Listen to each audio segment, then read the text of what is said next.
Chers collègues, tout le monde ou presque sait que bouger, c'est bon pour la santé.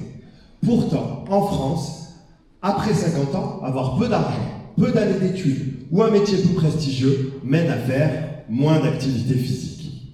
On appelle ça une inégalité sociale de santé. C'est comme si l'âge et le manque de ressources socio-économiques empêchaient toute une partie de la population de faire du sport. Mais en fait, la psychologie nous enseigne que ce n'est pas vraiment l'âge qui est déterminant, mais c'est le regard sur l'âge.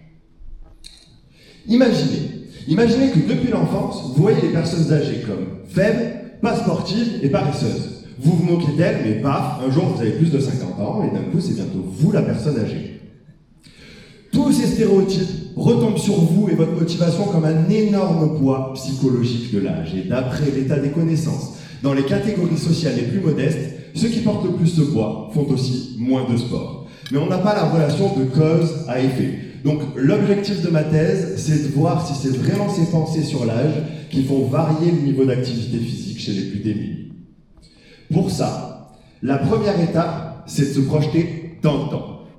J'ai collecté les données d'une enquête sur plus de 2000 personnes qui ont été évaluées pendant 9 ans. J'ai fait l'hypothèse que moins de poids psychologique de l'âge au départ entraînera plus d'activité physique dans le futur avec un effet d'autant plus visible chez les plus défavorisés.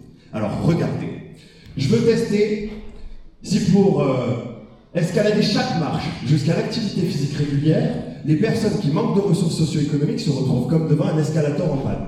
Par conséquent, et contrairement aux autres, c'est beaucoup plus important pour elles de voir l'âge plus positivement. La deuxième étape, c'est de savoir comment les personnes acceptent l'activité physique. Pour ça, 300 personnes, d'en moyenne 80 ans, ont fait 24 séances de sport avec nous. J'ai calculé les effets différenciés sur l'allure à laquelle elles marchaient en fonction du milieu d'où elles venaient et de l'âge qu'elles se donnaient. Elles marchaient toutes plus vite après. Mais chez les plus défavorisés, celles qui se sentaient les plus jeunes mentalement bénéficiaient d'autant plus. Vous voyez, c'est comme si, devant cette énorme montée avec aucun escalator qui fonctionnait, celles qui portaient moins de poids bénéficiaient plus. La troisième étape, c'est de faire des entretiens. Parce que derrière les statistiques, il y a des vies, des expériences, des obstacles, des théories même que les chiffres seuls ne racontent pas.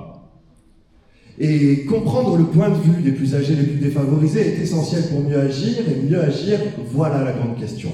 Alors je pourrais vous dire que l'âge c'est vous qui le définissez, et qu'il faut faire du foot, de l'escalade, du canoë à n'importe quel âge pour changer le regard de la société, mais l'important ce n'est pas vraiment l'âge, c'est pas vraiment ces stéréotypes, c'est l'escalator qui est en panne.